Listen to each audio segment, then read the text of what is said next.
एक शानदार बर्फ का महल में स्नो क्वीन रहती थी, जो बहुत खूबसूरत और नेक दिल थी। बर्फ से ढके हुए महल के करीब ही साहू नाम का गांव था, जहां लोग अक्सर बर्फ की मलका और उसके चमकते महल की कहानियां सुनाते थे। उनमें एक बहादुर सी लड़की थी, जिसका नाम नूर था, जो बर्फ के महल जाने और बर्फ की मलका से मिलने का ख्वाब देखती थी। एक दिन नूर ने बर्फ के महल जाने का फैसला किया। उसने अपने सबसे गर्म कपड़े पहने और दौड़ दूर तक चमकते महल की तरफ रवाना हो गई। सफ़र तवील और ख़तरनाक था, लेकिन नूर का अज़्म कभी कम न हुआ। जब नूर महल के करीब पहुंची, तो उसने देखा उसकी खूबसूरत दीवारें चमकते हुए बर्फ से बनी थीं और बर्फ के टुकड़े हीरों की तरह चमक रहे थे। वो बड़े दरवाजे के करीब पहुंची। नूर ने दरवाजे को छुआ तो एक परी नमोदार हुई। कौन हो तुम और यहाँ क्यों आई हो? नूर ने कहा, मैं बर्फ की मलका को देखने आई हो। परी ने कहा, उसके लिए तुम्हें एक फूल लाना होगा, तभी ये दरवाज़ा खुल सकता है। और वो फूल तुम्हें जंगल में एक झील के किनारे मिलेगा।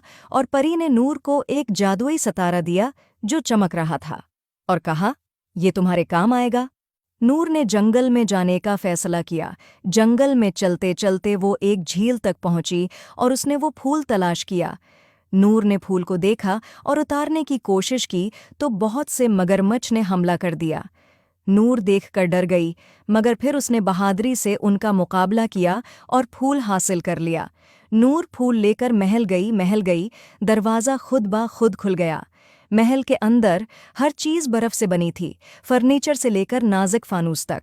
अचानक बर्फ की मलका जाहिर हुई, जो खालिस सफ़ेद लिबास और बर्फ के क्रिस्टल का ताज पहने हुई थी। खुश आमदीद नूर, मैं तुम्हारा इंतज़ार कर रही थी। तुम्हारी बहादुरी और अज़्म ने तुम्हें यहाँ तक पहुँचाया है।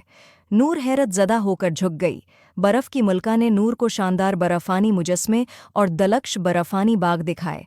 जब सूरज गुरूब होने लगा और बर्फ पर सुनहरी रोशनी बिखरने लगी, तो बर्फ की मलका ने नूर को एक खास हार दिया, एक बर्फ का लाकट जो जादुई रोशनी से चमक रहा था। ये तुम्हारी हर मुश्किल में मदद करेगा, बर्फ की मलका ने कहा। नूर ने बर्फ की मलका का शुक्रिया अदा किया और वो वापस गायों की तरफ रवाना हो गई।